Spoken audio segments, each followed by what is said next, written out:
Bueno, pues hoy tenemos a Miguel Villegas. Miguel ha sido controlador aéreo y ahora es director de desarrollo en Skyway y también pues lleva el tema de la formación inicial como jefe del departamento de la formación inicial de controladores.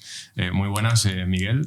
¿Qué tal, Eric? Encantado. Y eso, como te decía antes, mi estreno en este tipo de formato entrevista podcast, y encantado de estar aquí, y qué mejor sitio y lugar que contigo. Bueno, pues nada, yo tenía muchas ganas de que vinieras porque, bueno, es eso, hemos tenido relación y hemos hecho algunos podcasts de temas de control aéreo, pero nunca, digamos, con Skyway. Y sí que hemos estado con algunos alumnos en la torre de Sabadell, hemos visto también, nos han ido explicando con algunos alumnos de los cursos, pero bueno, creo que hoy podremos tratar varias cosas de Skyway y tal. Yo te quería preguntar tu trayectoria un poco, cómo has llegado hasta aquí y bueno, cómo tú has sido controlador durante más de 10 años, ¿no? Y ahora pues estás más en temas de gestión, ¿no? En Skyway. Exacto. Sí, yo empecé cuando empezó la compañía, que por aquel entonces se llamaba Ferronats, no era Skyway. Era pues 50% ferrovial, 50% Nats. Y estamos hablando del 2012.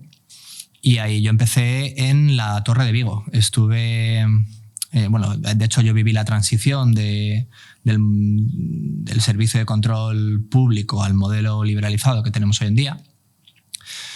Y en total estuve 5 años, porque de ahí fui progresando, me nombraron supervisor, luego estuve como jefe de torre. En aquel entonces, además, el jefe de torre de Vigo llevaba también la torre de Coruña, con lo cual estuve 3 años como jefe de torre de Vigo y Coruña.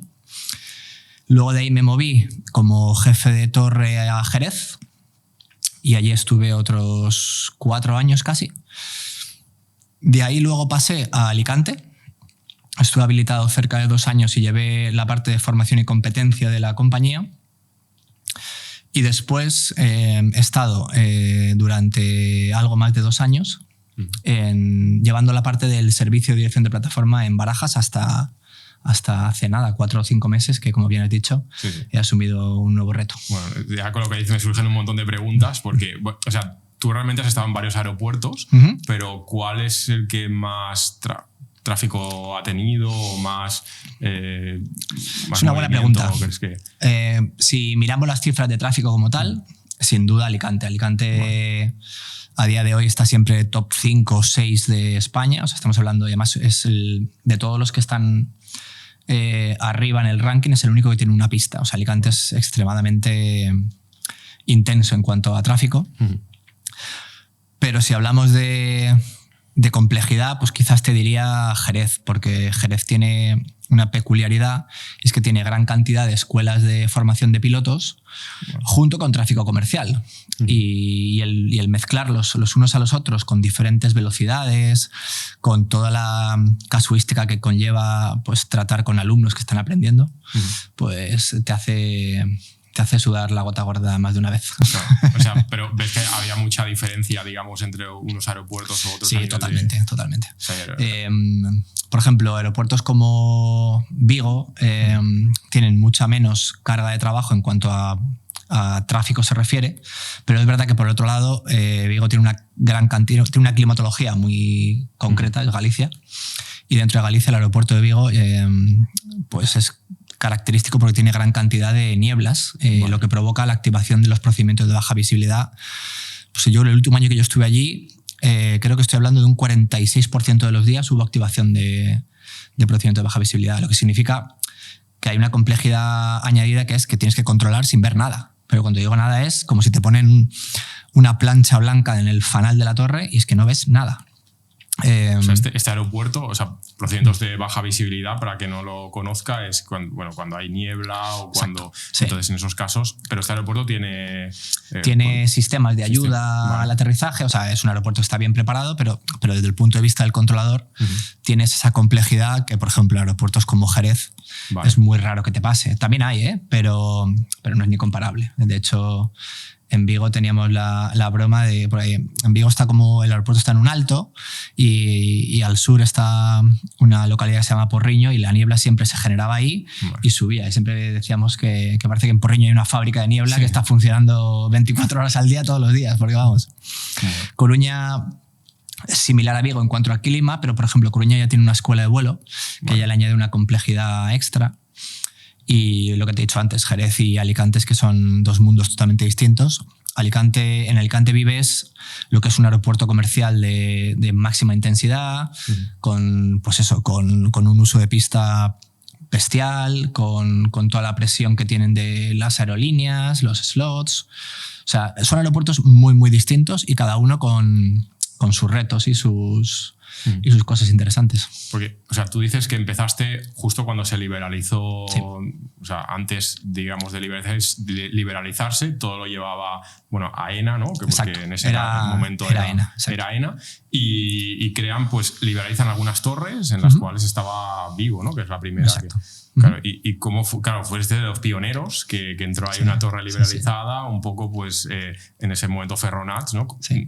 Como de la nada, porque tú habías sido controladora antes. O sea, no, bueno, yo me quise presentar a controlador cuando se dejaron de hacer convocatorias por parte de Enaire y AENA. Sí, entonces hubo ahí un gran lapso de tiempo en el que no hubo posibilidad de entrar. Vale. Mi padre es piloto, entonces yo ya tenía el run en la cabeza, ¿no? Las ganas de meterme en este mundo. Y bueno, al final surgió la oportunidad de meterme a través de estas primeras convocatorias que hubo para el mercado liberalizado, que es verdad que fue un salto de fe, porque nos metimos un montón de gente sin saber muy bien qué esperar. O sea, era fórmate y vamos a ver cómo van las cosas. De hecho, hay mucha gente que se formó conmigo que en su momento no pudo entrar y luego ya pues rehizo su vida y se apartó del camino. Pero sí, ahora lo veo con perspectiva y digo, me lancé. Sí, porque claro, ahora ya lleva años.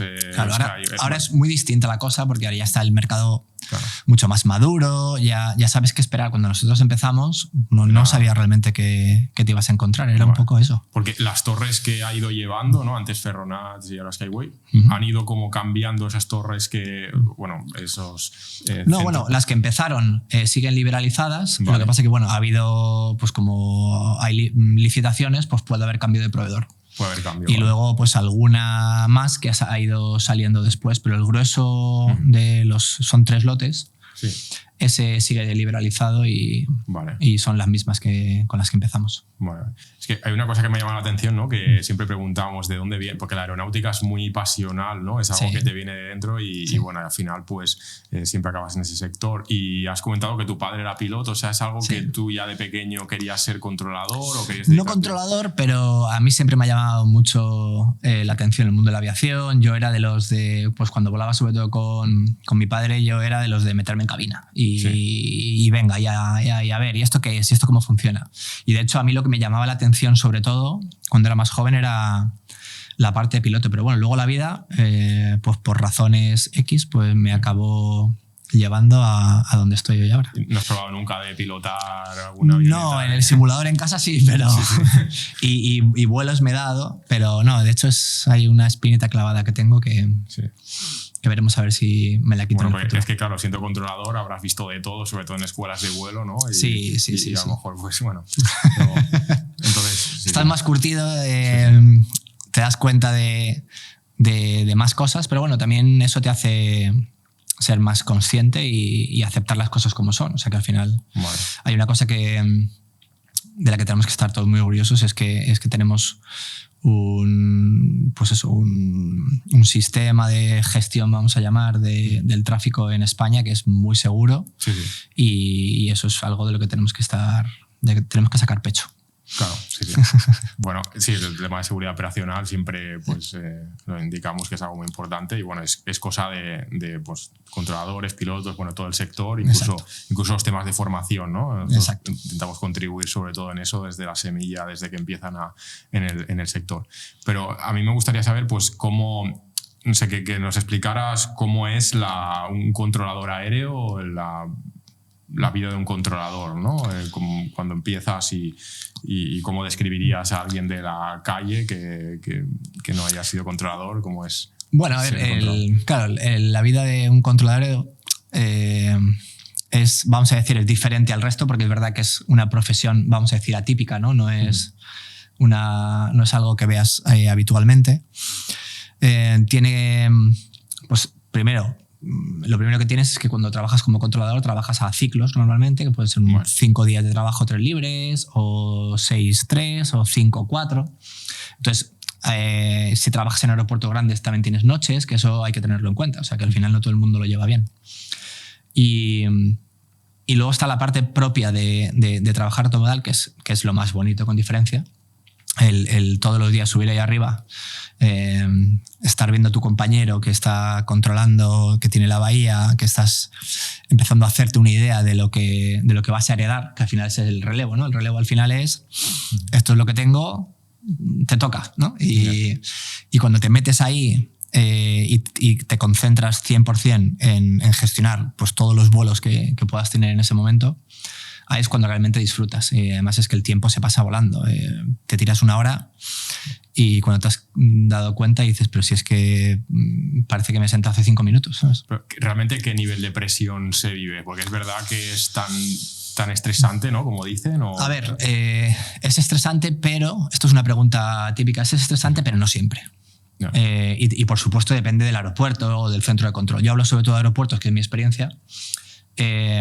Hay muchos momentos en los que estás tranquilo porque la carga de trabajo es baja. De hecho, normalmente esos momentos suelen ser un poco los más peligrosos porque es cuando más relajado estás y es cuando más proclive puede ser a cometer algún error. Y luego está la parte de cuando pensamos en controladores, en tensión, en presión, eso es una realidad. O sea, te contaba antes, ¿no? Cuando yo ahora me viene a la cabeza recuerdos de sentarme a controlar en Jerez y ver la pantalla radar, ver 20 millones de aviones por todas partes y eso durante un tiempo sostenido, o sea, decir 1 hora, hora y pico, 2 horas, claro. Al final te exige mucho, te exige concentración, te exige rapidez mental y es agotador. O sea, bueno. Al final aquí lo ideal ¿qué es? Lo ideal es un equilibrio de periodos de alta carga combinados con periodos un poco más tranquilos, porque al final todo tiene su parte buena, ¿no? Porque realmente estas son las exigencias, o sea, lo que se le exige a un controlador, ¿no? Que tenga esas capacidades, pero ¿qué crees que es lo más importante de un controlador como persona, ¿no? La parte técnica, la parte comunicativa, no sé, el trabajo en equipo, porque hay varias cosas, ¿no? Es una muy buena pregunta.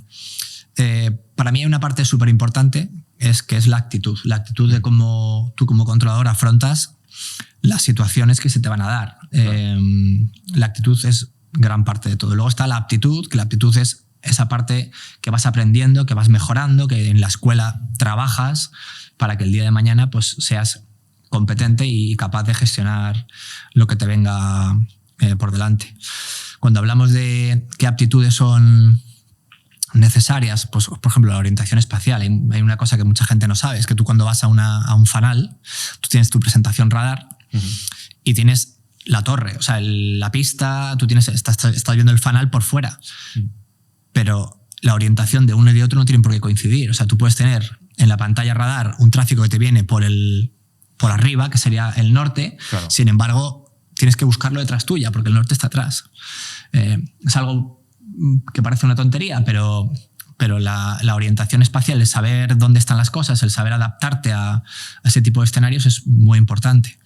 La gestión de la presión, del estrés, lo que te comentaba antes. Hay situaciones en las que pues, un piloto se equivoca o tú te equivocas y se dan situaciones de mucho estrés.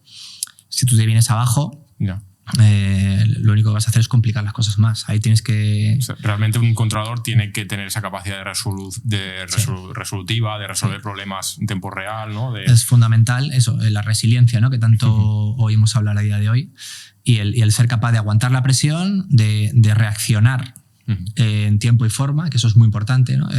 Lo vemos, hay gente que tenemos seguro alrededor que cuando sucede algo, vamos a llamar una crisis, se quedan paralizados, ¿no? Y hay gente que de manera innata le sale reaccionar. Pues eso es súper importante. Si tienes un problema no te puedes quedar paralizado esperando a ver si los pilotos lo solucionan solo, ¿no? Pero realmente está todo procedimentado, ¿no? Es como está procedimentado, claro, pero pero tú tienes que actuar en consecuencia. Tienes que o sea, tú actuar, tienes el procedimiento que te dice, oye, si hay un fallo de comunicaciones, este es el circuito de fallo radio, tienes que instruir a estos, a no sé qué, nada, pero eso no se hace solo.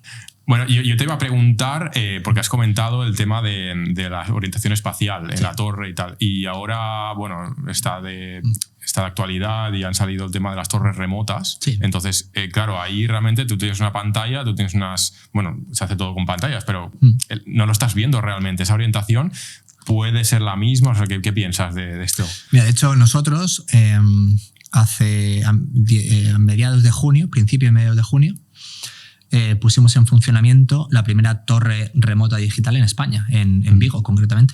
A día de hoy hay parte del servicio en Vigo que ya se da desde la torre remota.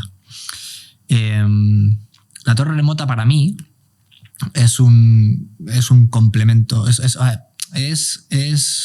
el uso de la tecnología para complementar las labores del controlador aéreo y a mí personalmente me parece un gran avance, sobre todo pues eso, en aeropuertos como Vigo, en los que al final te apoyas en tecnología para mejorar un poco tu conciencia situacional. Es verdad que no estás mirando fuera, es a través de pantallas, pero al final tú tienes delante todas las pantallas que te permiten ver lo que verías fuera y tienes la posibilidad de utilizar cámaras móviles para ir pues, como si fueran los prismáticos de un controlador, ¿no? Oye, que quiero buscar algo ahí concreto, un punto que no sé qué es, eso también lo puedes hacer. Y al final tienes a tu disposición muchas herramientas que normalmente en las torres no tienes y que al final pues, te sirven para ser un poco más... Claro. Para estar un poco más alerta, un poco más al tanto de lo que está pasando. Claro, pero ahí ya, no sé, se abre un melón un poco de que si se puede hacer remoto, porque la torre de Vigo, me has comentado en Vigo, ¿no? Sí. Que ya se está. ¿Desde dónde está el controlador físicamente? El controlador físicamente, cuando opera desde la torre remota, está en el mismo aeropuerto, pero en un antiguo parking que se reformó para montar ahí. De hecho, es un centro de control remoto porque está la torre de Vigo, pero hay espacio para montar otras 2 torres más. Claro, o sea, podría llevar la torre de Vigo y podría llevar otra desde en la ahí otra punta la torre de cualquier otro... De La Gomera, por ejemplo, de cualquier sitio. Sí, o sea. sí. Esa posibilidad existe porque al final es un tema de instalar los equipos necesarios en la torre original y llevar las imágenes para allá. Vale, o sea, que eso ya abre como una ventana de decir, bueno, podría estar trabajando en cualquier parte del mundo de forma remota, ¿no? Sí, Incluso ahora lo podemos ver con los drones, que un piloto desde Estados Unidos está llevando un avión fuera y tal, ¿no? Pero para mí es una evolución natural y ya te digo, yo entiendo que, bueno, pues que haya gente que le cause un poco de alerta, ¿no? Pero yo creo que hay que ir allí, hay que verlo y una vez que lo ves y ves cómo está todo muy bien pensado, se han tenido en cuenta, por ponerte un ejemplo, en la Torre de Vigo te contaba antes que con los LVPs no ves nada. Y al final, ¿en qué te apoyas? Pues yo cuando estaba allí y ahí teníamos un avión que iba a aterrizar y estabas en el LVP y no veías nada, ¿cómo sabías si aterrizaba o despegaba? Pues abriendo la puerta del fanal y escuchando el ruido si mete motor o no mete motor. Pues esa cosa que es... Eso se ha tenido en cuenta, por ejemplo, en la torre remota. O sea, la torre remota tiene sonido ambiente. También sonido. Vale. Claro, entonces al final, hablo del caso de Vigo. En el caso de Vigo se ha tenido en cuenta desde el principio el punto de vista del controlador en todo el diseño de esa torre. Si se hacen las cosas bien, la tecnología está para ayudarnos, por supuesto. No sé, eso me recuerda un poco, bueno, en Sabadell tenéis el simulador, ¿no? Que se ve toda la torre, una simulación, es un poco parecido a eso, ¿no? O sea, pantallas y es una posición que, bueno, que con eso aprenden, ¿no? Los de controladores. Hecho, al final en la escuela tratamos con simuladores hiperrealistas precisamente por eso, porque al final tú quieres que la experiencia sea lo más cercana a lo que se van a encontrar allí fuera. Obviamente nunca va a ser igual porque al final subconscientemente sabes que el piloto ahí es un pseudopiloto y no es un piloto de verdad que se está jugando la vida, ¿no? Pero el hecho de que los simuladores sean lo más realistas posibles acercan al alumno a lo que se va a encontrar luego en la vida real y eso es muy importante. Sin duda. Para estas torres remotas, ya que estamos hablando de esto, ¿tienen una formación específica de esa torre? Entiendo. Claro. O sea, todos los nosotros no somos el proveedor, somos los que hemos instalado la torre, entonces yo te puedo contar lo que sé y es que tanto el personal que lleva el mantenimiento de equipos como el personal controlador reciben una formación de la torre remota, porque obviamente, aunque las funcionalidades, digamos, que tienes antes las sigues teniendo en la nueva torre, pues la disposición puede ser distinta y tienes sobre todo más herramientas que antes no tenías. Entonces sí, evidentemente hay una parte de formación que es fundamental para todos.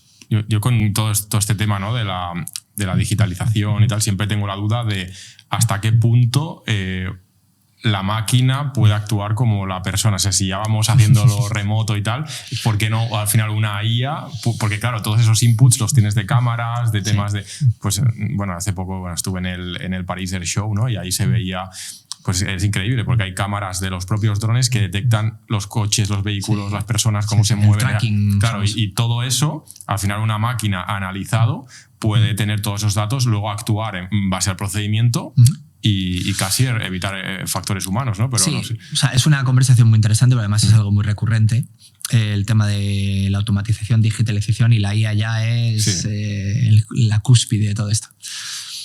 Mi opinión personal, y te lo digo yo, porque nosotros hemos trabajado en un proyecto europeo que cerramos este año, en el que, de hecho, yo he liderado el caso de uso, en el que hemos desarrollado un asistente inteligente, vamos a llamarlo una IA, que ayude a un controlador de torre en el escenario de Alicante a gestionar una secuencia de salidas y llegadas, ¿vale? Yeah. Utilizando...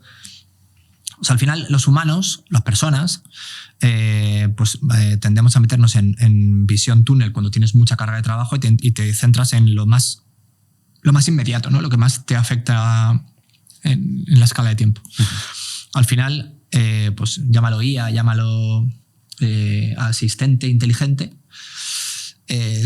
tiene mucha más información, tiene el big picture que llamamos, ¿no? Tiene toda la información de lo que está pasando y te puede ayudar a tener una foto más completa de lo que está sucediendo. Y el objetivo del proyecto de desarrollo que te cuento, que se llama, el proyecto se llama Haiku y el asistente se llama Isa, y lo que nos hemos dado cuenta es que a día de hoy no va a reemplazar a una persona porque no tiene sentido, pero sí puede ayudar y significativamente a un controlador a prevenir una situación de posible conflicto entre un tráfico de salida y de llegada. Vale. Y eso es para mí hacia dónde tiene que ir la cosa. Es verdad que hay tareas de un controlador que quizá en unos años puedan ser automatizadas y ese controlador pueda ser reemplazado. Pues, por ejemplo, estoy pensando un controlador de autorizaciones que se dedica a hablar con los pilotos, a decirle pues Iberia tal, autorizado a destino, vía tal, suba a nivel de vuelo tal. Esa parte, pues probablemente sí, se pueda automatizar y el piloto el día de mañana no tenga que hablar con un controlador, sino que toda esa información le llegue vía Datalink o, en fin, la tecnología que sea, y ahí te quites un controlador. Eso lo veo factible. Pero lo que es la gestión de la rodadura y la pista, el controlador de local, no veo que un sistema, por muy avanzado que sea, pueda reemplazar a la persona, porque al final pasan cosas. Y pasan cosas que son muy difíciles de predecir. Y tú, por muy inteligente que sea tu sistema, no puedes predecir y preparar el sistema para absolutamente todo lo que pueda pasar. Siempre hay algún caso... Siempre hay algo que se escapa a lo que habías pensado. Y ahí es donde el factor humano es clave. Pero ya no solo eso, sino la comunicación. Muchas veces, por mi experiencia, cuando hay una situación de emergencia o una situación tensa para un piloto, el piloto, ¿qué es lo que quiere? Escuchar una voz familiar que le entienda y que le ayude a gestionar eso. Y eso es muy difícil de reemplazar. Claro. Que la IA va a ayudar al trabajo de los controladores, no tengo ningún tipo de duda. Que puede, pues eso, hacer prescindir de una parte de ello, sí, pero lo que es el core, lo más importante del control, eso no lo veo, no lo veo reemplazable por ningún... Claro. Es que sistema. Como ingeniero se me dan muchas dudas con este tema, ¿no? Y claro, y pienso, por ejemplo, en los aviones y tal hay muchos sistemas redundantes, ¿no? Claro. Y vosotros decís que habéis instalado este tema y tal.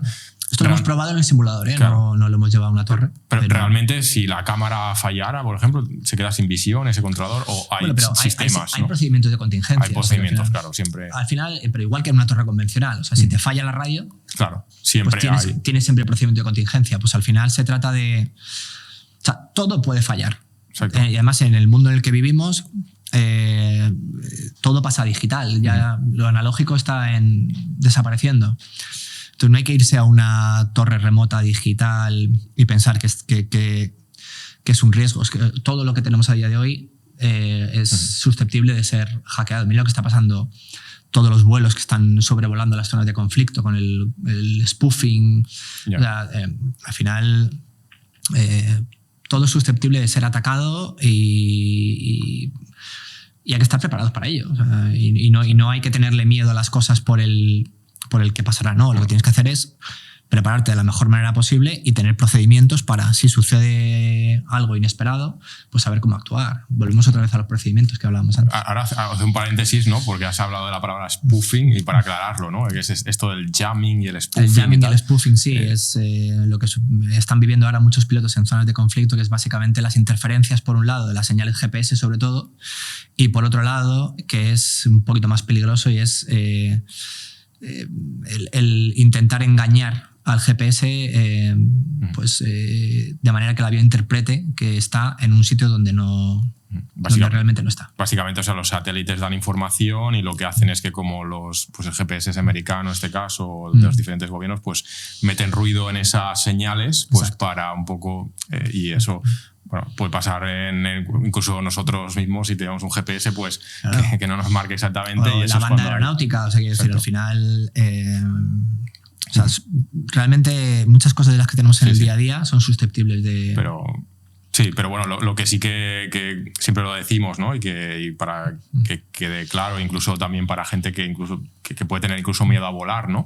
Todos los sistemas, tanto de los pilotos, incluso que pilotan del avión y controladores, etcétera, siempre hay un plan B, un plan C, un plan... Y es más, en el caso de los pilotos y los controladores también, anualmente nuestros controladores pasan por un simulador en el que practican situaciones inusuales y de emergencia. Precisamente, ¿por qué? Porque puede ser que en 7 años de servicio nunca tengas una emergencia. Yeah. Entonces no puedes esperar acordarte o estar ágil cuando se dé eso si no lo has practicado. Entonces todos los controladores anualmente practican multitud de situaciones para que el día que les pase pues las tengan, vamos a decir, frescas, ¿no? Y que no les pillen ahí a pie cambiado. Claro, porque o sea, la formación de un controlador no se limita, digamos, a la formación inicial o cuando entra, sino que periódicamente tiene... Eso, o sea, lo que tenemos que diferenciar aquí es la formación inicial y luego lo que llamamos la formación, vamos a llamar recurrente, ¿no? La formación continua, que se llama. La formación inicial es, pues, para una persona de la calle que quiere ser controlador el día de mañana, pues entra en una escuela como puede ser la nuestra y entonces hace el curso de formación y ahí se le prepara para poder trabajar como controlador aéreo. Pero una vez que tú te vas a una dependencia es un centro de control o una torre, tienes que habilitarte en esa torre. Cada torre tiene sus procedimientos, su manera de trabajar, sus particularidades. Entonces tienes que superar un proceso que suele ser largo y una vez que lo has superado, todos los años tienes que volver a demostrar que sigues siendo válido en esa unidad. O sea que al final, tú decías antes, ¿no? Para la gente que tiene miedo a volar y tal, es que no se pueden hacer más cosas de las que ya se hacen. Quiero decir que estamos constantemente siendo examinados y evaluados. Y estamos auditados, ¿no? Tanto Auditados, por ESA en España, o sea, que como EASA. Al final los controladores somos gente que ha pasado y sigue pasando de manera recurrente pruebas todos los años para que no haya ningún tipo de duda de que somos competentes, vamos. Vale. Porque, no sé, tú que has visto tus etapas de control, ¿no? Desde 2012 hasta ahora, ¿tú ves que ha cambiado la forma de controlar o el hecho del control aéreo?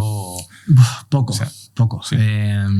Yo creo que el mundo de la aviación a diferencia de... Y lo comparo muchas veces con, por ejemplo, ¿no? La automoción, ¿no? En la automoción hemos visto en los últimos 20 años una cantidad de cambios bestiales en los coches, sistemas de seguridad, ahora estamos viendo que los coches van solos.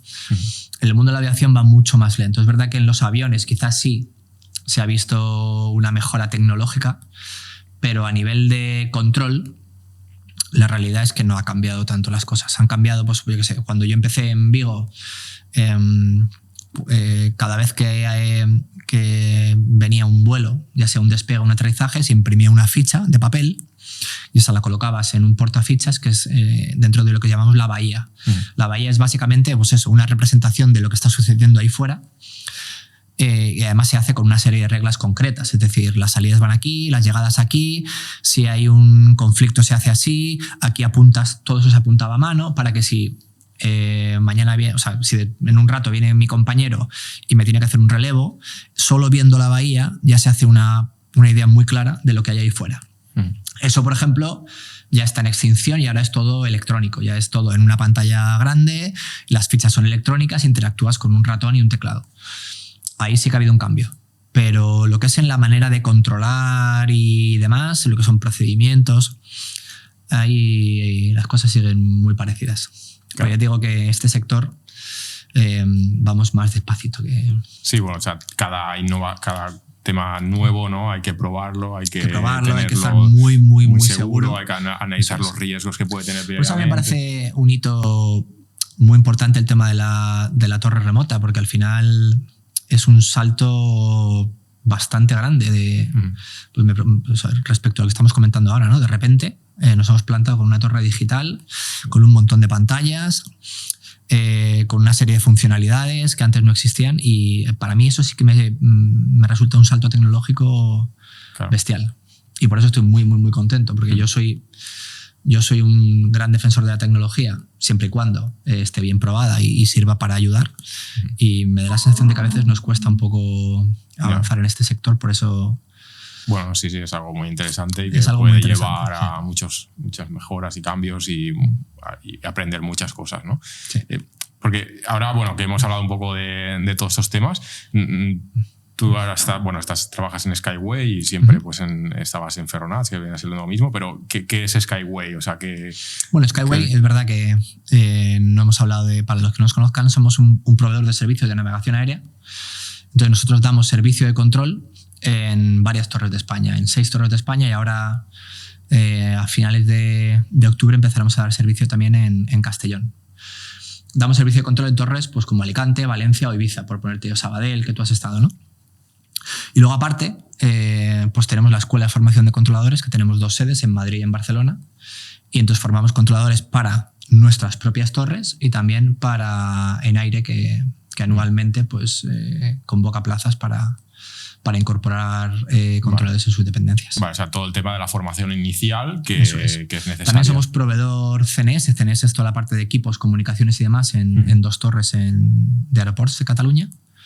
Y no te lo he dicho, pero también llevamos el servicio de dirección de plataforma en Madrid-Barajas, que lo comenté al principio. Sí. Y lo enlazo aquí. Porque es verdad que el servicio, o sea, el SDP, el servicio de dirección de plataforma, no es control como tal, pero es muy similar. Se hace una labor muy similar a lo que harían los controladores de rodadura. Vale, esto lo lleváis en Madrid, ¿no? En Madrid, en la T123 y en la T4. O sea, todo tráfico que se mueve en las plataformas T123 y T4, estacionamientos y demás, pasan por un servicio de dirección de plataforma que a su vez coordina con control, con rodadura y con autorizaciones. O sea, estamos hablando pues desde que el avión hace el pushback. Eso es, desde el pushback y rodaje hasta un punto de transferencia a partir del cual se pasa con la siguiente frecuencia, que es rodadura. Y lo mismo cuando vuelve. O sea, para llevarlo a... Exacto. Porque realmente, bueno, hubo no hace tanto, ¿no? Que antes era Ferronats, pero mucha gente lo confunde, todavía se piensa que son 2 empresas distintas. ¿Por qué ese cambio de nombre? Ferronats se constituyó para las primeras licitaciones porque había una serie de requisitos para presentarte en los pliegos, y básicamente Ferronats era un 50% de Ferrovial y un 50% de NATS, el proveedor británico. Es decir, empresa española Ferrovial, y NATS nos daba toda la parte del conocimiento, ¿no? Y la experiencia de haber llevar 40 años gestionando en Reino Unido. Esa empresa, Ferronats, se fundó, empezó a funcionar y hará algo más, unos 3 años más o menos, tanto Ferrovial como Nats vendieron su participación al grupo Serveo, que es a los que pertenecemos ahora. Entonces Skyway ahora mismo es una marca del grupo Serveo. El grupo Serveo es un grupo enorme, somos creo que 47.000 empleados en total y pues no solo en España sino en distintos países de Europa. Pero a nivel de, digamos, el servicio que da Skyway, pues entiendo que no ha cambiado nada y todo. No, sigue. Al final la mayoría, o hay muchas de las personas que empezamos y que seguimos aquí y de hecho lo bonito es eso, pues que algunas de las personas que empezamos allá por 2012 pues hemos visto cómo hemos ido progresando y a día de hoy pues estamos haciendo roles totalmente distintos, ¿no? Claro. Que eso pues para mí era en gran parte mi motivación, ¿no? de seguir en una empresa, vamos a decir, más pequeña, porque al final lo que aprendes yo lo que he aprendido en estos 13 años es imposible casi que lo hubiera aprendido en ningún otro sitio, de haber pasado de tantas dependencias. Como jefe de torre al final interactúas mucho con el cliente, que es AENA, los directores, te enteras mucho más de cómo funciona un aeropuerto en su totalidad, en fin, involucrarte en toda la parte de safety, en investigaciones, ahí se aprende una barbaridad. O sea que ha sido un camino muy bonito, la verdad. Vale. No me arrepiento. Porque claro, o sea, hubo un momento que pasaste a jefe de torre, ¿no? En las diferentes torres y ahí ya ese rol... ¿Qué roles hay en una torre de control? Porque al final el controlador... Pues en una torre de control, por ejemplo, hablo de las nuestras, pues tienes... o sea, obviamente todos son controladores, que eso es el principal trabajo. Y luego, a medida que progresas, pues puedes adquirir roles relacionados con la seguridad operacional, pues, investigador de incidentes. Todas las torres tienen un jefe de seguridad, que es un poco la figura que coordina y centraliza toda la parte de safety de esa unidad. Igual en formación, puedes acabar siendo instructor, evaluador o jefe de instrucción, el mismo símil que con safety. Y luego pues hay las figuras más de gestión pura y dura, que son el supervisor y el jefe de torre, ¿no? El jefe de torre al final es la persona responsable del funcionamiento de la unidad desde el punto de vista ATC y es el contacto con el cliente, que es básicamente el aeropuerto y los agentes que conforman el... ¿Y ese jefe de torre también controla aviones en un momento dado? También, claro. El jefe de torre es también un controlador, pero es verdad que no hace la misma cantidad de turnos normalmente que el personal puramente operativo, porque al final tienes una labor de gestión muy intensa. ¿Y un supervisor qué sería? Supervisor es un poco como la mano derecha del jefe de torre. ¿Hay uno o varios?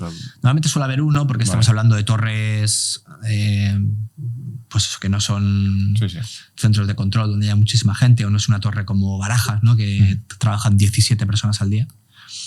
Entonces suele haber ahí una figura del supervisor y ese supervisor pues eso, es un poco la mano derecha del jefe de torre y le da apoyo incluso también pues, cuando el jefe de torre está de vacaciones o cosas así, pues al final el supervisor asume el rol de jefe de torre en ausencia de este. Porque no sé cuántos controladores puede haber en una torre de control tipo Alicante o... Depende si es temporada de verano o tal, pero bueno, puede haber desde uno solo. En las torres que son monoposición, uno y luego viene el relevo, o puedes tener pues 4 controladores a la vez. ¿Por qué 4? Porque, por ejemplo, en torres como Alicante o Ibiza, por ponerte un ejemplo, se pueden llegar a abrir hasta 3 posiciones a la vez. Local, que es el que gestiona la pista, ground, que es el que gestiona las aeronaves en tierra, y la posición de autorizaciones, que básicamente es el que da las autorizaciones de salida a las aeronaves y las puestas en marcha, y descarga un poco al de rodadura. Entonces, si tienes 3 personas que pueden estar a la vez operativas, tiene que haber por lo menos una más que esté descansando para luego ir rotando. Claro. Y que todos puedan descansar. Lo máximo que puedes hacer como controlador es 2 horas seguidas en una posición operativa. Vale, 2 horas seguidas y como se hacen 2 horas, luego un descanso. Eso es, como mucho puedes hacer 2 horas y descansar mínimo 30 minutos. 2 horas, 30 minutos. Eso es lo mínimo que establece un Real Decreto, que es el 1001/2010, que es el que determina un poco el tema de los descansos. Vale. Bueno, volviendo al tema de la formación, ¿no? Hay varias formaciones, un controlador que entra pues para iniciarse y tal, y hay mucha gente que nos está escuchando también y que van a ser controladores de Enaire, ¿no? Sí. Y al final Skyway es una de las una parte, digamos, de ese proceso en el que ellos, pues, para entrar a Enaire te pide que tengas diferentes habilitaciones y Exacto. esto lo puede proveer Skyway. Exacto. Entonces, ¿cuál es la diferencia entre las formaciones? Porque claro, cuando entras en Enaire, ellos te hacen una formación también. A ver, la diferencia está en que Enaire no hace formación inicial, sino que Enaire lo que te pide es que tú entres con la formación inicial completada. Y luego ya ellos te forman en la unidad que es tu destino. Pues Torre de Barcelona o el centro de control Torrejón, por ponerte un ejemplo. Entonces, la formación inicial, que es el requisito básico, ese se hace en las escuelas de formación inicial como la que tenemos nosotros aquí en Sabadell o en Madrid. Decías, ¿qué tipo de habilitaciones hay?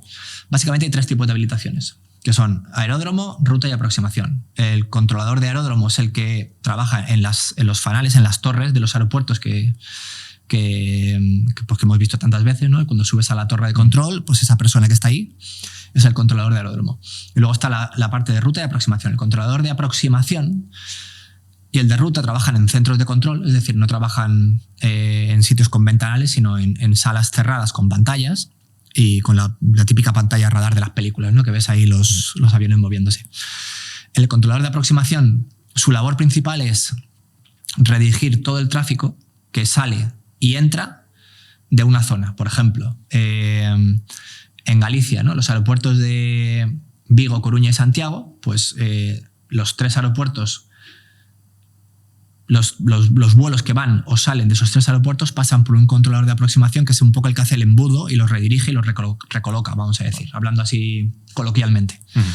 Esos aviones, los que despegan, por ejemplo, luego pasan a ruta, que es el controlador de ruta. El controlador de ruta es el que gestiona las aerovías del cielo, las autopistas del cielo, ¿no? Que tenemos para cruzar dentro de España y países. Y el proceso se repite a la inversa. El controlador de ruta transfiere un avión al controlador de aproximación, el de aproximación al de torre y el avión aterriza. Vale, o sea que hay todo un movimiento, digamos, hay 3 tipos aviones principales que al final son los que garantizan pues, ese flujo constante de aviones que despegan, aterrizan. Y volviendo un poco a la pregunta que decías antes, Enaire lo que hace es convoca plazas y te exige que tengas todas las habilitaciones, porque Enaire es proveedor de ruta, aproximación y torre. Vale. Y una vez que tú te formas, por ejemplo, con nosotros, pues yo esta mañana vengo de estar en nuestra escuela. Ahí tenemos una promoción de alumnos que van a pasar a las dependencias de Enaire el año que viene y están en pleno proceso formativo. Ellos terminan con nosotros, se les emite la licencia y con esa licencia ya contactan con Enaire y dicen, oye, estoy listo. Claro, vale. Y Enaire ya les cita y les lleva a la dependencia que sea y ahí es donde empieza el proceso de habilitación de unidad. De unidad, vale. Porque vosotros en vuestra formación tratáis, o sea, porque hacéis como simuladores de una torre concreta, claro, o es algo genérico. La formación inicial es una formación que pretende inculcar las bases del control aéreo. No se hace específica de cada dependencia, pues sería imposible. Imagínate tener que tener procedimientos y escenarios para todas las dependencias de España. Lo que se hace en todas las escuelas de formación es preparar a los controladores sobre la base de lo que es un controlador de aeródromo, de ruta de aproximación, y luego en tu destino ya aprenderás las especificidades del sitio al que vas. Pero, por ejemplo, en nuestro caso, el escenario en el que preparamos a los controladores es un escenario de Alicante, pero con particularidades. No es el Alicante de hoy. Pedagógicamente hablando, pues hemos añadido ciertas cosas que lo hacen más atractivo, ¿no? A la hora de plantear conflictos y situaciones. Porque, claro, para entrar a formar parte del curso, digamos, de controlador, vosotros tienen que pasar un FIS, tienen que pasar un proceso selectivo también, ¿no? Nosotros también formamos a controladores para que digamos, entren a trabajar en nuestras torres. Vale. Y también tienen que pasar un proceso formativo. El proceso formativo consta de una primera fase que es un FIS, Vale. El FIST son las pruebas de Eurocontrol, que son más o menos un estándar del sector. Que son las mismas tanto cuando hacen... Lo utilizan la gran mayoría de los proveedores en Europa. Un software, claro. Que básicamente se trata de poner a prueba al candidato en lo que hablábamos al principio de la conversación, ¿no? En esas aptitudes necesarias para ser controlador, en orientación espacial, en multitarea, en gestión del estrés. Entonces, si tú superas ese FIST, pasas a la siguiente fase. La siguiente fase es una entrevista conductual que luego deriva en una entrevista en inglés, muy importante. Para ser controlador necesitas un equivalente a un B2 de nivel de inglés. Vale. Y por último nosotros hacemos una última fase que es el roleplay. Le ponemos al candidato en una serie de circunstancias con una serie de reglas y vemos cómo reacciona, cómo gestiona los conflictos que les preparamos y vemos un poco su manera de pensar, de actuar. Vale. Entonces, solo en ese caso, en el que superas todo el proceso, es cuando puedes optar a hacer el curso con nosotros. O sea, lo que pasa, todo el mundo tiene en mente, ¿no? Lo de, convocatoria en aire, ¿no? Y todo el mundo se prepara un poco para convocatoria en aire. Pero claro, que también hay otras salidas, que es eso, trabajar en Skyway, en torres privadas. Sí. Entonces, lo que comentas del proceso selectivo, vosotros también sacáis cada cierto tiempo, cada año. Claro, nosotros al final, a nosotros se nos producen vacantes de manera natural todos los años. Vale, claro. Lo que básicamente hacemos es cubrir esas vacantes con el personal que tenemos en bolsa, que es básicamente el personal que supera los cursos de formación con nosotros y digamos que está un poco esperando ahí el momento de entrar. Pero vamos, que no solo es... O sea, no solo las salidas se limitan a las torres liberalizadas y en aire, luego hay oportunidades laborales fuera. Claro. Que pues hace poco hubo una oportunidad de un proveedor en Irlanda. Entonces, en ese sentido, nosotros también, cuando nos enteramos de que existe esas posibilidades, también se las ofrecemos a los alumnos y les ayudamos a preparar las pruebas si hubiera alguna prueba en concreto. Vale, porque, no tuvimos a una persona, un compañero que es Abel, estuvo en Ferronats y estuvo bastante tiempo allí y luego pues pasó a en aire, ¿no? O sea, sí. Realmente, hay diferentes vías que se pueden ir moviendo y tal, pero claro, a veces, porque al final, pues en su caso le gusta el tema de ruta, sí. Quiere estar de aproximación y tal, es una vía que muchas veces pasa, ¿no? Que pasan, pues están en Skyway, trabajando en torre y luego acaban entrando en aire y ahí hay un momento en el que mucho personal pues se va y vosotros quedáis con vacantes. Sí. Entonces vais haciendo como esos procesos anuales, ¿no? O cada cierto tiempo para ir ahí hacemos entrevistas, como te decía. Pues este año, por ejemplo, son 10 personas las que han aprobado el proceso, que estaban en nuestras dependencias. Entonces hacemos procesos de selección dentro de la gente que ha superado el curso con nosotros y pues eso, en función de cómo le he dado el curso a esa persona, de si es una persona que gestiona muy bien alta carga o si es una persona que, incluso por sus preferencias, ¿no? Que prefiere una torre, vamos a decir, un poco más tranquila, pues en función de ese mix, ese cóctel de cosas a tener en cuenta, pues vamos seleccionando perfiles que se van yendo a las dependencias y se habilitan y trabajan como controladores allí. Claro, pero ¿cómo gestionáis esa fuga de talento, ¿no? De alguna forma que se vea gente y que al final hay un momento en el que, eso ya depende, ¿no? Pero si mucha gente se va, claro, vosotros tenéis que tener los controladores, hay forma de fidelizar a esos... realmente. A ver...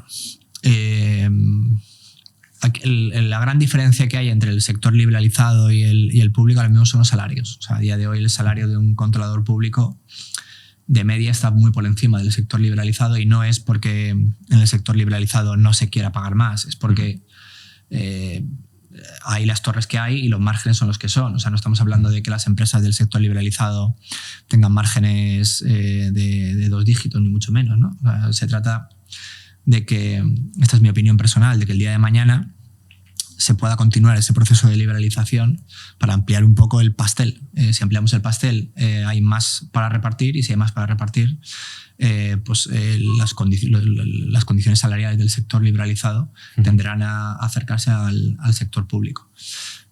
Pero independientemente de eso, luego hay otra parte, que es pues el destino, la progresión, como te comentaba antes. Al final, yo te cuento mi caso, pero que no es el único. O sea, yo en 10 años he aprendido muchísimo más de lo que pudiese haber aprendido en ningún otro sitio, porque he ido pasando por todos esos sitios. Claro. Y para mí eso, por ejemplo, tiene un valor intangible muy, muy importante. El poder estar involucrado en cosas relacionadas con el mundo que no son solo el control, como es, por ejemplo, la escuela de formación o como estamos aquí hoy, para mí son cosas que a mí me han fidelizado. Y de hecho yo no me he presentado nunca a la convocatoria en aire. Claro. Pero porque yo pongo en una balanza los pros y los contras y a mí me compensa.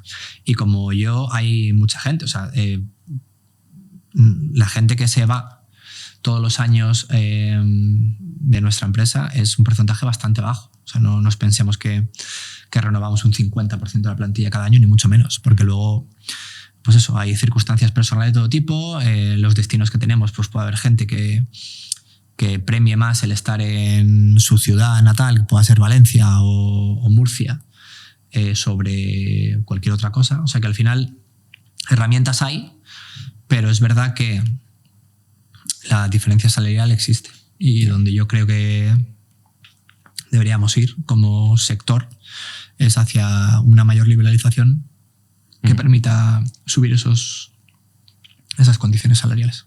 Claro. O sea, ¿crees que se va a poder ir liberalizando? Bueno, el gobierno hace 2 años ya presentó una orden ministerial a consulta y lleva 2 años ahí en el aire, y esa orden ministerial incluía la liberalización de torres bastante importantes, como puede ser Málaga, como puede ser Bilbao, Tenerife Norte y Sur, Palma de Mallorca. Entonces, para mí la línea está clara y es esa. Y además es que hay una cosa que es difícilmente discutible y son los datos. O sea, nosotros, y hablo de Skyway aquí, nosotros como empresa liberalizada podemos presumir de que en estos 13 años hemos hecho un gran trabajo. No solo a nivel de seguridad operacional, que es lo más importante, lo prioritario, y para eso hay datos objetivos que lo demuestran, sino, por ejemplo, en temas de puntualidad, con lo que es el cumplimiento de los slots CTOTS. Aeropuertos como Alicante, Ibiza y Valencia están en el top de Europa. Solo en el año pasado, tanto Alicante como Ibiza estuvieron en el top 5 de aeropuertos de Europa en cuanto a puntualidad. Este verano hemos metido también a Valencia.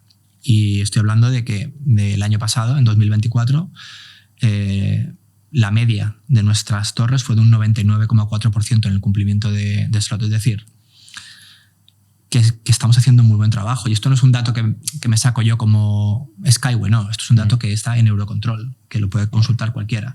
Te comparas con aeropuertos de Europa, Reino Unido, aeropuertos en Milán, Malpensa, o aeropuertos en España, como pueda ser Málaga. Y digo Málaga pues un poco por similitudes de cantidad de tráfico y demás. Y la realidad es que los datos avalan que estamos haciendo muy, muy, muy buen trabajo. Y lo estamos haciendo con un ahorro de costes muy considerable para AENA. Entonces el modelo funciona. Lo que hay que hacer es, bajo mi punto de vista, seguir explotando este modelo y llevarlo al siguiente nivel. Porque en el resto de Europa, ¿cómo se gestiona? ¿También son aeropuertos liberalizados o...? Hay una tendencia ya de hace bastante tiempo en Europa, el Single European Sky, el SES 2, que recomienda, que tiende a la liberalización de aeropuertos de torres de control en toda Europa. Ya hay casos, sobre todo pues en el norte, y ahora Alemania también está viendo si se abre esa posibilidad. Y yo creo que es una tendencia que antes o después se va a imponer, pero porque llevamos 13 años de laboratorio, digamos, probando esta solución, y en Skyway se ha visto que ha funcionado, y ha funcionado muy bien.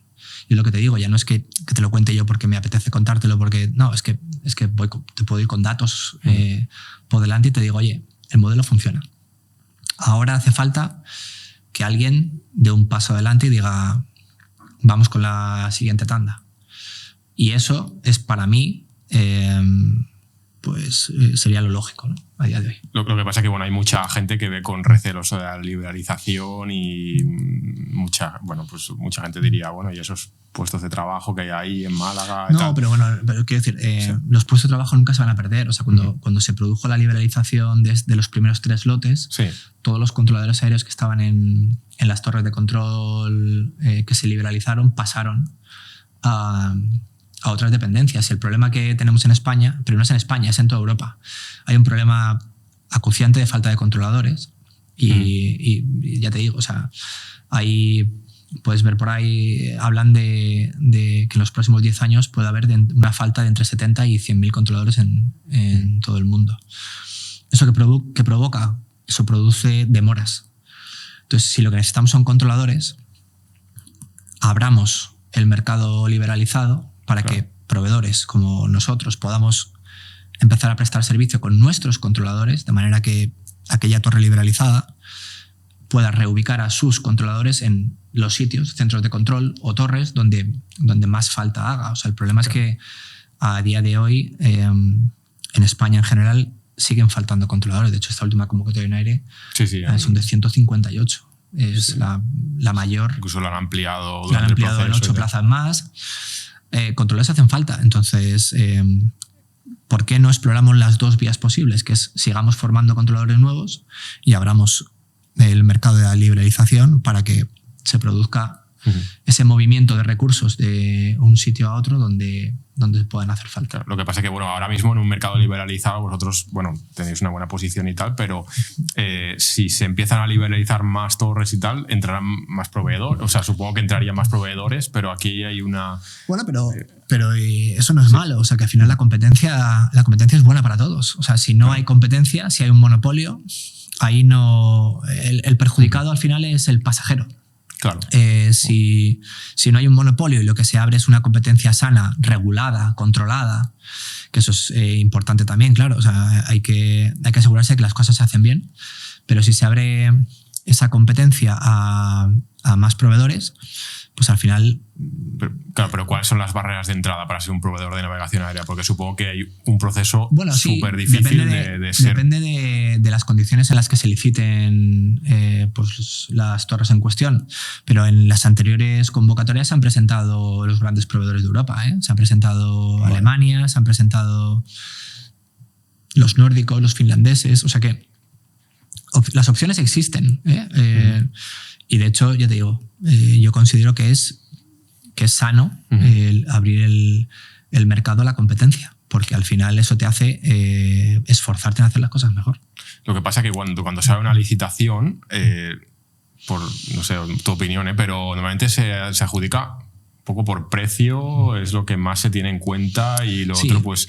Entonces, claro, realmente si se hace una licitación de torres de control, puede haber unos márgenes tan pequeños, o sea, no sé, realmente ese tema del margen es algo que... Bueno, a ver, márgenes tiene que haber, porque al final las empresas privadas pues son empresas privadas, tienen que obtener beneficio y márgenes hay a día de hoy.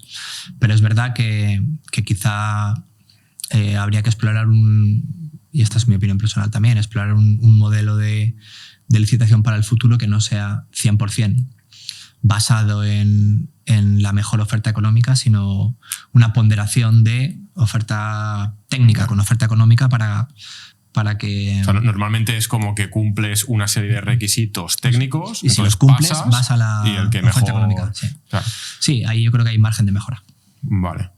Claro, porque claro, realmente de los ingresos que puede tener un operador privado, en vuestro caso, ¿realmente es algo fijo o es algo que por tasas variable dependiendo del tráfico que tengáis? No, ¿Cómo funciona esto? O sea, al final AENA nos paga a nosotros por el servicio de control y hay una serie de indicadores que tenemos que cumplir de calidad, de eficiencia y demás. Y si mientras que tú cumplas con esos indicadores, pues la cantidad es fija anualmente o mensualmente.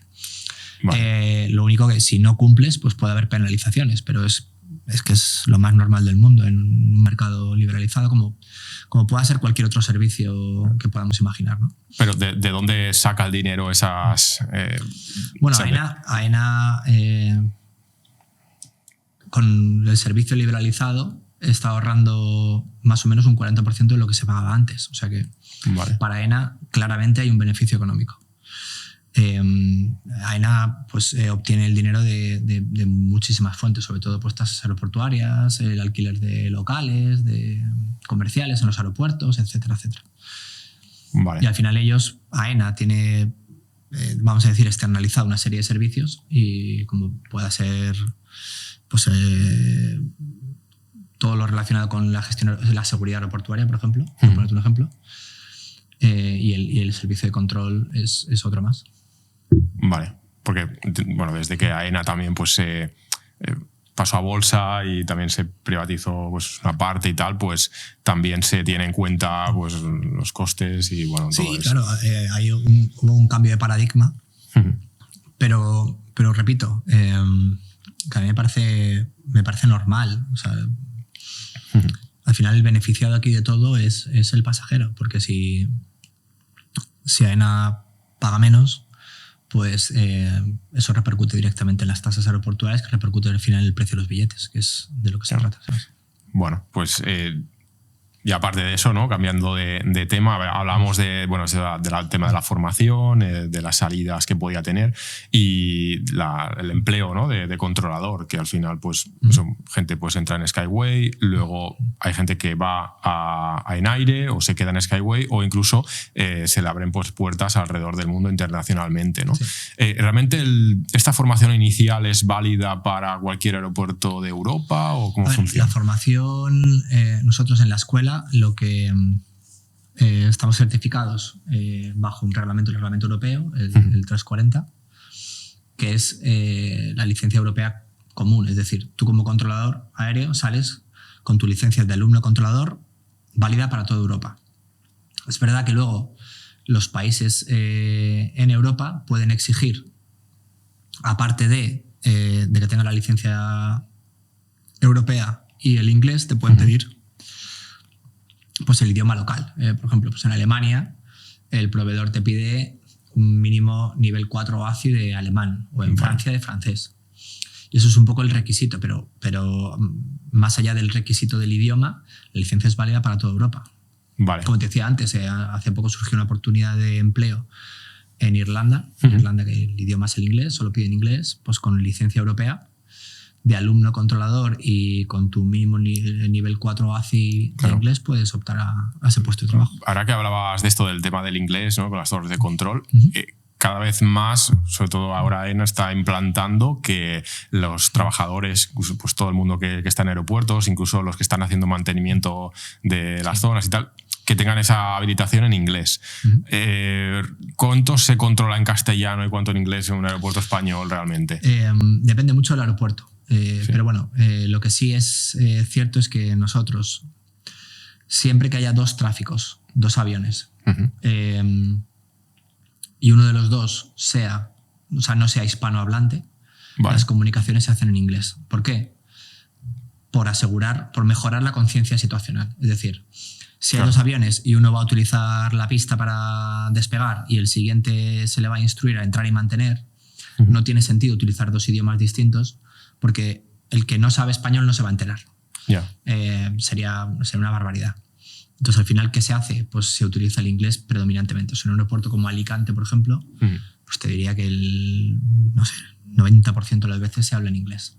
Cuando hablas en español, pues si el piloto de una compañía española pues te pide algo concreto en español que no afecta a nadie porque está en su estacionamiento. Pero en el momento en que el avión está moviéndose, el idioma universal para todos es el inglés. Vale.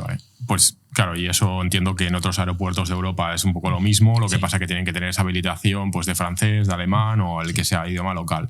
Pero bueno, has comentado que esa licencia podría ser válida en Europa. ¿En Estados Unidos también o eso es diferente? La FAA... La FAA va aparte. De hecho, la FAA a día de hoy, para ser controlador en Estados Unidos, te pide que seas americano. Y bueno, veremos a ver, porque hay por ahí rumores de que eso puede llegar a cambiar, porque, pues, volviendo un poco a lo que te contaba antes, ¿no? Debido a la falta de controladores aéreos que hay, se está explorando la posibilidad de que se pueda abrir ese abanico. Hay una falta en el mundial de controladores, no es solo en España. No, hay una falta, pero es que es el origen no único, pero al final el COVID provocó que se cancelaran gran parte de procesos de formación de muchos proveedores en el mundo entero. De repente se pararon todos los aviones. ¿Qué haces con todos los controles que estás formando? Que no tienes dónde meterles porque no te hacen falta. Porque donde antes tenías a 8 controladores en un turno, ahora con 3 te vale. Sí. ¿Qué pasa? Se dejó de formar y eso ha producido un efecto cadena Porque ahora, acompañado con un incremento del tráfico que ya está por encima de valores del 2019. Vale. Ese cóctel ha provocado vamos a decir, un desequilibrio en esa ratio de controladores por nivel de tráfico. Vale. Y ahora es difícil de corregir porque no hemos hablado de los plazos, pero para formar un controlador, por ejemplo, en todas las habilitaciones, lo que llamamos un full rating, te lleva prácticamente un año. A eso súmale el proceso de selección anterior. Luego súmale la formación de unidad. O sea que al final estamos hablando de que para que un controlador empiece a trabajar en un centro de control X, igual necesitas 2 años y medio. O sea que los controladores que estamos formando hoy no van a empezar a trabajar mañana, empezarán a trabajar el año que viene o el siguiente. Claro, ese es un paréntesis también que siempre nos preguntan, ¿no? O sea, realmente un controlador tiene que tener dinero no solo para pagar el curso, sino para mantenerse 2 años sin trabajar, o realmente se puede trabajar mientras estudias. O sea, normalmente se buscan opciones para, o sea, en el caso de Naire, por ejemplo, en el momento en el que te llaman para empezar la formación ya te empiezan a pagar y estamos hablando de unos pocos meses. Claro. Nosotros en Bolsa, la gente que está esperando, pues sí que intentamos ofrecer inserción laboral, pues como trabajo como pseudopilotos, o si son, por ejemplo, ingenieros aeronáuticos, pues pueden colaborar en nuestra oficina técnica. Es decir, intentamos pues eso, que esa espera sea lo más liviana posible desde el punto de vista económico, porque al final, evidentemente, hay que hacer una inversión grande y el retorno no es inmediato. Ni mucho vale, más. porque realmente durante el tiempo que están estudiando ellos pueden trabajar, o sea, tienen tiempo para... o es un curso que es muy, muy intensivo. Alguno es capaz de compatibilizarlo, pero son casos aislados. Normalmente el curso te exige dedicación plena. Claro. Es verdad que hay gente que, pues por lo que sea, por aptitud natural, les ves que les salen las cosas muy fácil, pero son casos raros. Lo normal es que durante ese tiempo tengas que dedicarte 100% a completar el curso. Bueno, comentábamos eso, que en Estados Unidos pues, bueno, está bastante cerrado el mercado por el tema de que tienes que ser estadounidense. En Europa sí que habrían posibilidades, pero me surge pues, cada vez Emiratos o zonas que... ¿Esas zonas realmente hay oportunidades también? Sí, o sea, de hecho en la zona de Emiratos ahora hay mucha demanda de controladores, están captando muchos controladores de Europa, porque las condiciones salariales son desorbitadas comparado con lo que tenemos aquí. Pero lo que pasa es que ellos buscan controladores con experiencia. Ellos buscan, sobre todo, o sea, en nuestro caso, por ejemplo, pues controladores que tengan experiencia en torres como Alicante o Ibiza. Son controladores muy atractivos para ese mercado.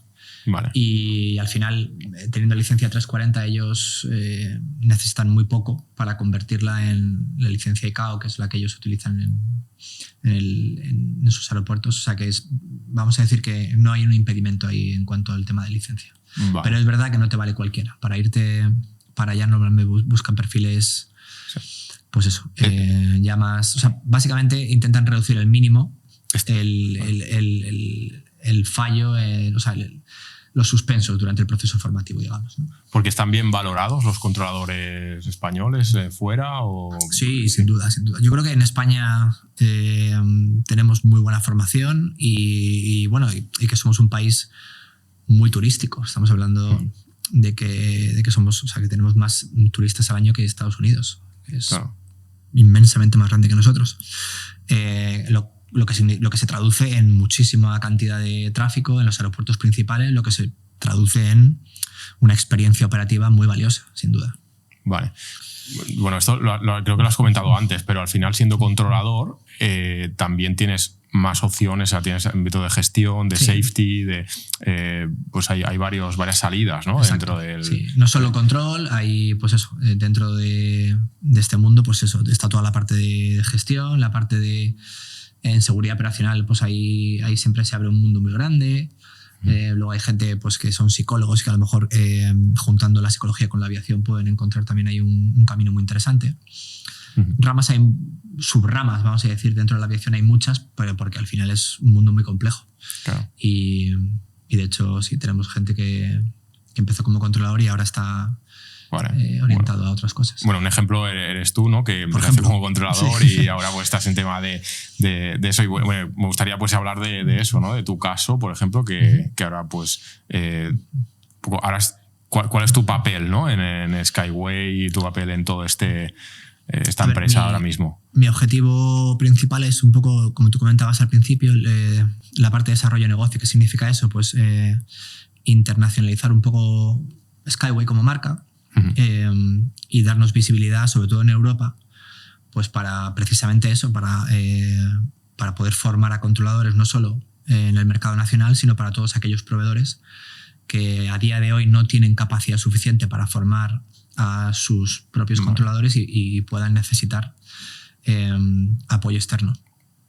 Eso es... O sea, ¿eso os pasa que venga gente de fuera? Porque en pilotos sí que es bastante usual, ¿no? Sí, que vengan de otros sitios. No es tan usual como pilotos, pero sí, está pasando y ahí estamos un poco pues, intentando abrirnos hueco. Al final piensa que Skyway como proveedor somos un proveedor pequeño, como te comenté al principio, y nos estamos comparando o estamos queriendo entrar en un mundo en el que hay grandes proveedores que son estatales de países europeos. Pero la realidad es que vuelvo un poco a lo mismo, los números nos avalan. O sea, nosotros podemos presumir de que estamos haciendo las cosas bien y yo lo que trato es de que aquellos que no nos conocen pues empiecen a escuchar la palabra Skyway, empiecen a conocernos y empiecen a interesarse por lo que podemos hacer por ellos. Porque, no solo, perdón, Eric, no solo en la parte de formación de controladores, sino volviendo un poco a la liberalización de torres en el mercado europeo. Ahí estamos trabajando de manera activa. Todavía no te puedo contar todo el detalle, pero yo espero que antes de final de año sí te puedo contar un poquito más de algo que estamos haciendo para empujar un poquito ese proceso. Porque imaginemos por qué una persona que quiere ser controlador en Alemania, ¿no? Por ejemplo, tendría que venir aquí a España a hacer el curso aquí. ¿El precio es mejor? ¿La calidad es mejor? Puede ser, ¿Hay un claro, mix? puede ser un tema de precios, puede ser un tema de... O sea, la principal razón es si yo como proveedor necesito formar a 100 controladores al año, pero mi capacidad es de 70, pues necesito que alguien me forme a 30 más. Claro. ¿Quién me puede hacer eso? Pues nosotros podemos hacer eso. Y con la ventaja de que tenemos 2 sedes, Madrid y Barcelona, con la ventaja de lo que te decía antes, que tenemos simuladores altamente realistas, tenemos instructores altamente cualificados y sobre todo mucha experiencia. Hemos formado más de 350 alumnos, que se dice pronto. O sea, los proyectos, que tenéis proyectos como también de internacionalización. Ese es el foco ahora mismo está ahí. ¿En formación o también en formación y en la provisión de servicios de control de tránsito aéreo? Y es más, tras haber llevado a cabo de manera satisfactoria el proyecto de la torre remota en Vigo, pues creemos que también podemos aportar algo de valor ahí en proyectos similares que haya en Europa, porque ya tenemos todo el conocimiento, el know-how, como se suele decir. Y creo que eso es muy valioso, porque proyectos puede haber muchos, pero exitosos que se hayan llevado a cabo y que estén funcionando a día de hoy, se cuentan con los dedos de la mano. Porque también lideras el tema de la escuela de control, digamos, inicial, ¿no? Sí, al final va directamente relacionado por lo que te decía, ¿no? Claro. Al final parte del negocio tiene que ver con la escuela y ahí es donde quiero entrar. Quiero ofrecer la posibilidad de que los proveedores puedan traer a sus controladores a formarse aquí, a España. Bueno, yo que he estado en Sabadell he visto un poco vuestra escuela y tal, los simuladores que son muy realistas, también pues las bahías también, que podéis tanto por fichas como por electrónica y tal. ¿Hasta qué punto podéis innovar en todo esto siendo algo regulado? Porque entiendo que esos planes de formación vienen directamente por AESA, tienen que saber esto. Es el reglamento del 340 y la enmienda el 893-2023 son los que rigen un poco a las escuelas de formación. Pero bueno, la innovación siempre tiene hueco. Lo único que, mientras que no sea sustitutivo de, sino que sea aditivo, que sea complementario, ahí hay posibilidades. Nosotros estamos ahora explorando herramientas bastante interesantes. Estamos explorando a nivel local, o sea, no se las estamos ofreciendo a alumnos ni nada por el estilo, pero con idea de hacerlo a corto o medio plazo, porque al final creo que hay posibilidad de hacer pues toda la parte más didáctica del curso un poquito más atractiva con lo que tenemos a día de hoy. Vale. ¿Y cómo ves Skyway en 5 años o en 10 años creciendo? A mí me gustaría ver Skyway como empresa mucho más presente en países en Europa, en torres en Europa, esa internacionalización que te comentaba. Y como escuela, me gustaría verme pues, con simuladores con gafas de realidad virtual, con herramientas de inteligencia artificial que ayuden pues a la comprensión, ¿no? O sea, ideas tengo muchas y me gustaría pues, que en 5 años nos volvamos a sentar aquí y te cuente, mira todo lo que hemos hecho. Sí, estaría bien, sí. Pues, pero luego, temas de futuro, ¿no? Y de innovación y tal. Ahora, una de las partes también que está pasando mucho es el tema de los drones, ¿no? Que cada vez están más entre nosotros y cada vez incluso se usan pues, para usos incluso en aeropuertos, ¿no? Temas de mantenimiento, revisiones, etcétera. No sé, ¿tú crees que los drones tendrán un punto importante en el futuro? Tendrán un papel importante seguro. Eso es inevitable. Aquí la clave es cómo hacemos que los drones y los aviones controlados, vamos a decir, convivan, ¿no? Claro. Porque si tú creas un área restringida en la que vuela el drone solo, no hay ningún problema. Eso es facilísimo y que se controle entre ellos. Pero cuando hablamos ya de mezclar drones con aviación comercial, aviación ejecutiva y demás, pues ahí se presenta un reto importante, porque ya no es solo la coexistencia, sino la coordinación de las diferentes dependencias. Una persona no va a ser capaz de gestionar un enjambre de drones tal y como concebimos el control aéreo a día de hoy. Entonces va a haber ahí necesariamente una interacción hombre-máquina. Y eso va a significar retos en la parte de entrenamiento, de formación. Va a suponer retos a nivel tecnológico, va a suponer retos en distintos ámbitos, pero que son inevitables. O sea, que lo que no podemos hacer es vamos a parar el progreso porque esto parece complicado.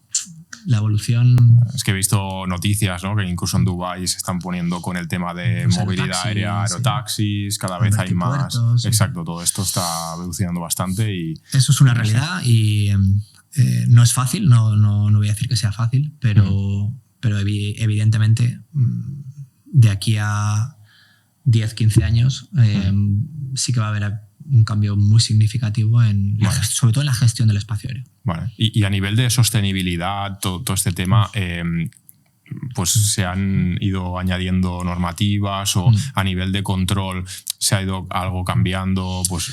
A nivel de control no tanto. Yo creo que donde hay más márgenes un poco en la aviación, en la parte de las aerolíneas, en la parte del uso de combustibles más sostenibles. Hay bastantes iniciativas, hay proyectos pilotos de aviones eléctricos aquí en Sabadell, de hecho hemos tenido uno. Yo creo que se están dando pasos, pero bueno, todavía queda mucho camino por recorrer. Bueno, veremos en tiempo a ver qué tal. En 5 años volvemos otra vez. Sí, exacto.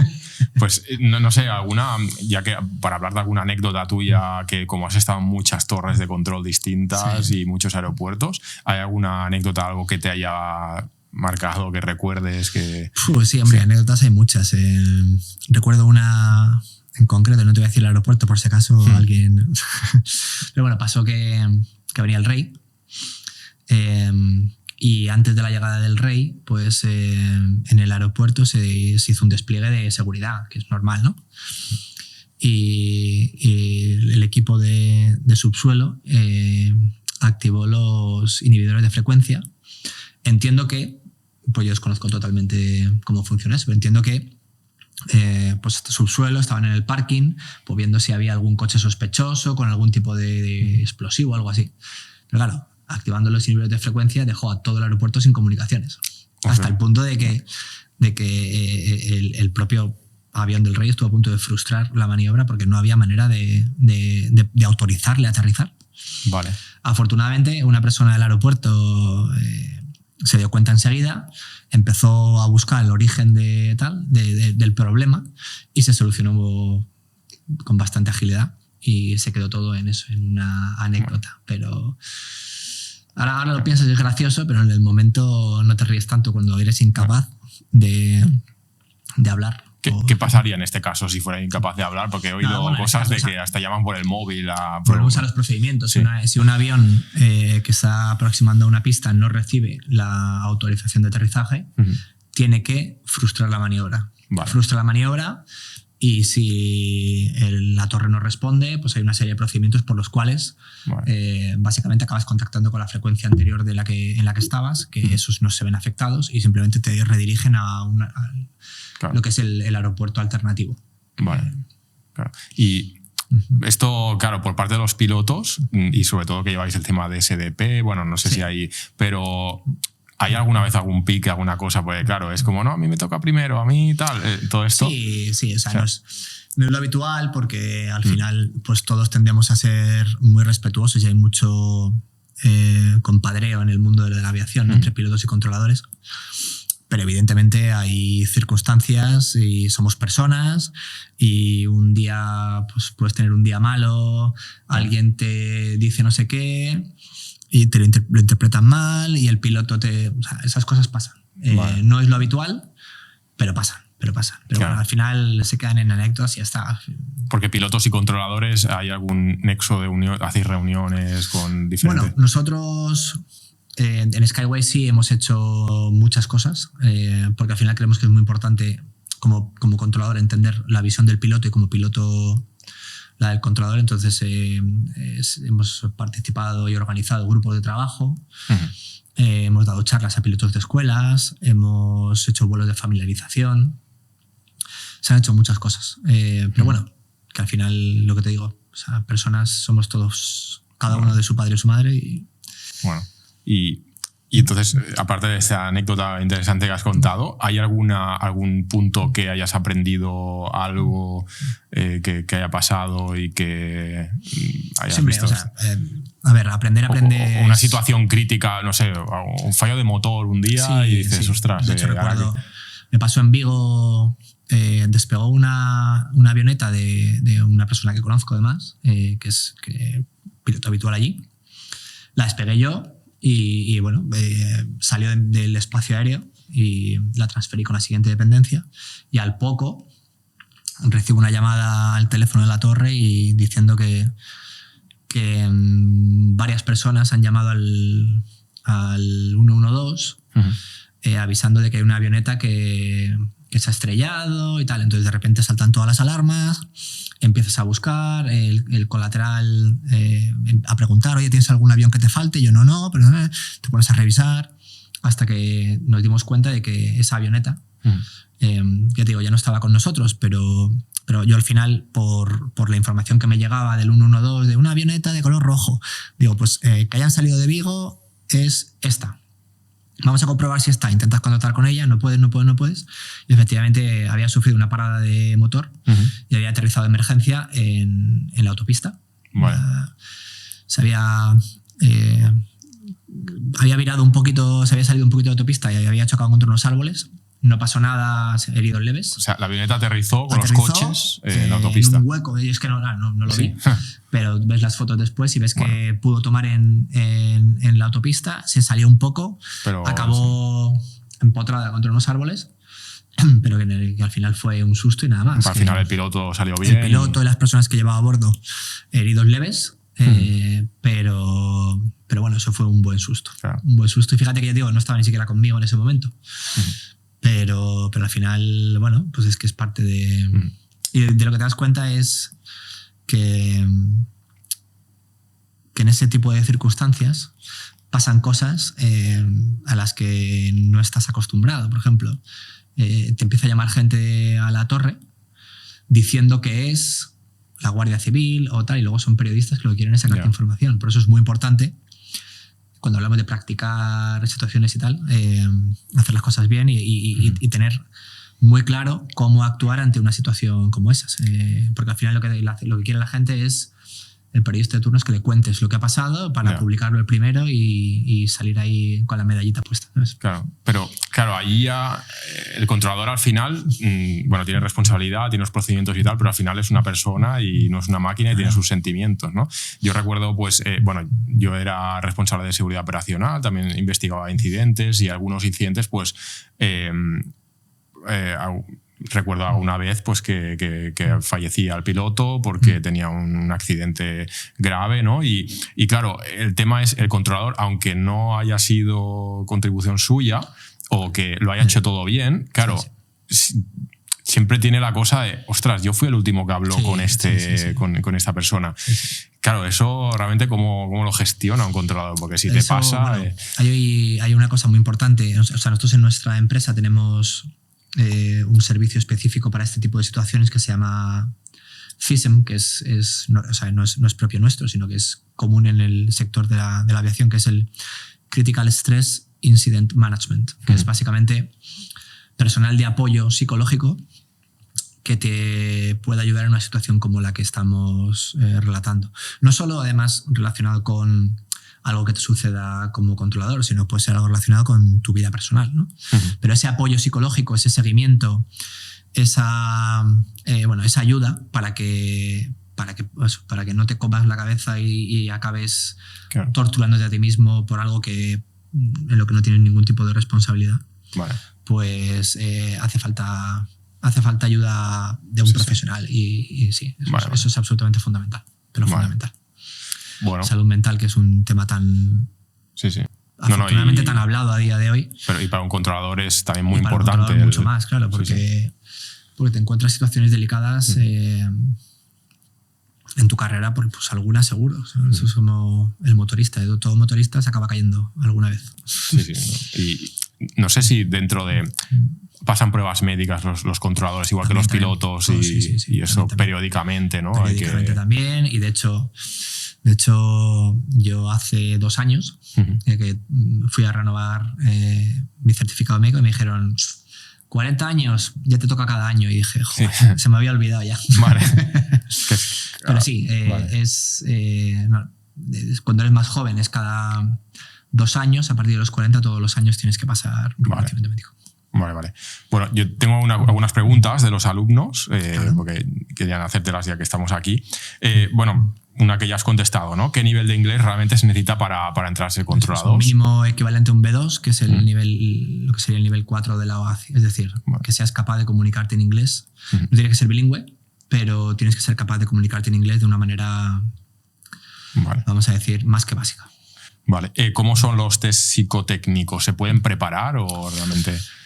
El problema, y esto es un tema también recurrente, o sea, los test psicotécnicos no están hechos para que los puedas preparar. O sea, la idea de los test psicotécnicos es que los hagas y si eres apto porque tus aptitudes son esas, pases, y si no, no. Entonces, el concepto de preparar las pruebas para el acceso a control, para mí es un concepto erróneo, porque te estás haciendo un flaco favor. O sea, al final se trata de que tú, siendo como eres, hagas las pruebas y a raíz de eso veamos si eres... Porque al final un controlador no es una persona excepcional, nada por el estilo. Es una persona que necesita una serie de aptitudes, igual que pues, un músico o igual que un artista de cualquier tipo. O sea, lo que se busca es que tengas esas aptitudes. Vale. Entonces, preparar unas pruebas para engañarte a ti mismo no tiene mucho sentido. Vale.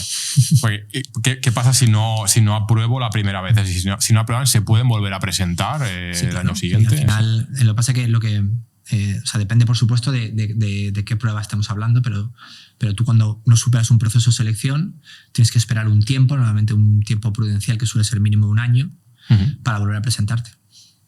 Pero digamos que eso está así, o pueden hacer el FIST las veces que quieran. El FIST no deberían poder hacerlo, con un espacio temporal menor a un año. Por exactamente lo mismo. Porque al final, si yo hago 5 FIST al año, pues es que tengo mucho más posibilidades de pasarlo. Pero eso no significa que luego el día de mañana, cuando se me planteen situaciones que requieran de esas aptitudes, yo las tenga. O sea, me estoy engañando a mí mismo, ¿sabes? Preguntan que ¿la edad es un límite importante para ser controlador? No, ni mucho menos. De hecho, nosotros tenemos desde gente que con 18 años recién cumplidos casi entra en una torre de control, que son gente que mentalmente son mucho más madura que su edad, a gente que son gente que tenía un negocio, un restaurante, empresarios que llegan, llega un momento en su vida y dicen, mira, quiero dar un cambio radical con 40 y pico años y se deciden meter en esto. Y vale. Sí. Perfecto. No, hay gente que nos pregunta, que dice, oye, tengo 40 años, me van... 40 son los nuevos 30. Vale. No, te digo yo que cumplo 42 dentro de nada. Pues sí, no, lo preguntan mucho y bueno, es eso, no hay problema. ¿Cuánto dura el curso de formación inicial? O sea, ¿hay varias opciones? ¿Hacerlo más rápido, más lento? ¿Es algo? No, dura lo que dura. El de aeródromo son 6 meses más o menos. El full rating, que incluye todas las habilitaciones, son en torno a los 10 meses, más o menos, 10-11 meses. Preguntan si es difícil aprobar el curso, suspende mucha gente. No, yo hablo de nuestro caso. Nosotros es difícil suspenderlo. Puede pasar, pero es difícil porque cuando vemos que una persona... O sea, primero, si has pasado el proceso de selección, ya tienes muchas probabilidades de superar el curso, porque toda la gente que se queda por el camino son aquellos que probablemente no lo superarían. Y una vez que estás en el curso, como todo, hay curvas de aprendizaje de cada persona, somos un mundo, hay gente que aprende muy rápido, luego se estanca, hay gente que empieza muy despacio, luego coge un ritmo muy grande. Entonces nosotros acompañamos mucho al alumno para que al final todos lleguen a la meta, que es lo que nos importa. Entonces, si vemos que hay alguien que tiene más dificultades, ponemos más esfuerzos desde la escuela para que esa persona al final acabe llegando a su destino. Entonces, lo normal, salvo raras excepciones, es que todo el mundo acabe superando el curso. Bueno. ¿Qué asignaturas o módulos son los más complicados? Eso es tan subjetivo. La parte básica es básicamente teoría. Entonces, bueno, la teoría te puede gustar más o menos, pero complicado no es. Y luego tienes la parte de aeródromo, ruta de aproximación. Depende de si se te da mejor una cosa u otra, vas a encontrar una más difícil que otra, pero no hay un estándar para eso. Vale. No sé, ¿cuántas horas se trabaja al mes o cómo son los turnos? ¿Realmente hay mañana, tarde, noche? O sea, sí, depende de la dependencia en la que estés. Hay torres que tienen noches, otras que no. Pero bueno, te diría que normalmente suelen ser ciclos de 5 días de trabajo, 3 libres, o 6-4, a veces 5-4, depende. Depende mucho de la unidad en la que estés, de si hay noches o hay noches, pero las noches te limitan más el tema de los descansos después. Vale. En Skyway también pregunta si puedes elegir destino, es decir... Si... O sea, tú puedes elegir, tú puedes dar tus preferencias, por supuesto, y eso además es una de las cosas que se tienen en cuenta, pero luego tus preferencias también tienen que ir acorde con tus capacidades. Es decir, yo puedo querer ir a Sabadell, pero que se me den fatal la gestión de los vuelos visuales. Pues puedes quererlo, pero a lo mejor vas a Sabadell, no superas el proceso de formación y acabamos con peor de lo que empezamos. Claro. Entonces, sí, evidentemente las preferencias son muy importantes, pero también el cómo esa persona se desenvuelve durante el curso se tiene en cuenta a la hora de elegir un destino. Vale, y luego, por último, ¿qué ventajas tiene trabajar en un aeropuerto pequeño frente a uno grande? No sé si es ventaja o desventaja, pero... A mí, trabajar en un aeropuerto pequeño tiene una gran ventaja para mí, es que acabas conociendo a todo el mundo que forma el ecosistema aeroportuario, por así decirlo. Entonces, al final es como una pequeña gran familia. Entonces, yo recuerdo con mucho cariño mi paso por ejemplo, Vigo, ¿no? Que es con el que empecé y demás. Yo tenía muy buena relación con todo el personal del aeropuerto, pero todo me refiero a todos. Y aprendes muchas cosas, comparten momentos que se alejan un poco solo del estar ahí arriba en la torre y ya está, ¿no? Sí. Y luego a nivel de tráfico, no es tanto que sea un aeropuerto pequeño o grande, sino de la tipología del aeropuerto, que todos tienen, como te comentaba al principio, sus ventajas y sus desventajas. Vale. Bueno, pues nada, ya por último, unas preguntas ping-pong así rápidas que hacemos con los invitados. Y es, bueno, ¿cuál es el aeropuerto que más te ha gustado trabajar? Vigo, ya te digo, por la parte sentimental Vale. que me dejó. ¿Y el más complejo? El más complejo, Jerez. Jerez, vale. ¿Prefieres mucho tráfico o poco tráfico? Mucho y poco, a ratos. A ratos, ¿no? Un poquito de mucho, luego un poquito de poco. Un equilibrio. Como todo en la vida, un equilibrio. Vale. ¿Tu avión favorito? Mi avión favorito, bueno, caza, le tengo mucho cariño al F4 Phantom, que lo tuvimos aquí en el Ejército del Aire muchos años. Y comercial, yo te diría que el 380, porque es muy único, ¿no? Muy especial, Sí. Tanto por fuera como por dentro, es una pieza de ingeniería. Bueno, ¿la palabra que mejor define a un controlador? Pues yo creo que resiliencia. Silencio. El saber adaptarte a las circunstancias que se te vayan planteando en la vida y tirar. ¿Y un sueño pendiente? Lo que yo creo que te decía antes, el algún día a lo mejor ser piloto. Me gustaría, tengo ahí esa espinita clavada de algún día salir a volar y decir, oye, el avión es mío. Bueno, sí. Pues nada, bueno, yo simplemente pues aquí ya acabamos la entrevista, ha sido muy interesante. Lo único que me gustaría, bueno, si quieres darle algún consejo a los que van a ser controladores o los que van a empezar o los que se lo plantean, ¿no? para ser controlador, simplemente pues eso, si vale la pena o algún consejo. ¿Dónde miro? ¿Aquí? Sí, aquí mismo.